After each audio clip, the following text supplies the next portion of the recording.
டேய் நான் போய் சிகரெட் வாங்கிட்டு வந்துடுறேன். நீ ரேடியேட்டருக்கு தண்ணி ஊத்தி வை. சரிண்ணே.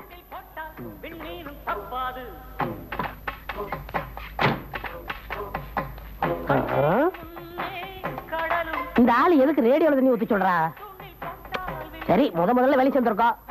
ஊத்தாட்ட நம்மளை இறக்கி விட்டு போயிருவா. எங்க ஊத்த சொல்றாங்களா இங்க ஊத்த வேண்டியதானே நம்ம பொழப்பு.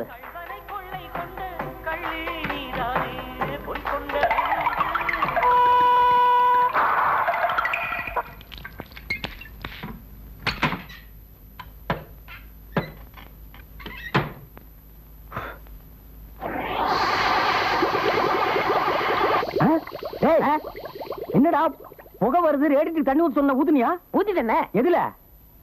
நீங்க ஏன் ரேடியோல தண்ணி ஊத்தி சொன்னீங்கன்னு தெரியல. இருந்தாலும் உங்க பேச்ச மீறக்கூடாது பாத்தீங்களா? அதான் ஊத்திட்டேன். டேய், என்ன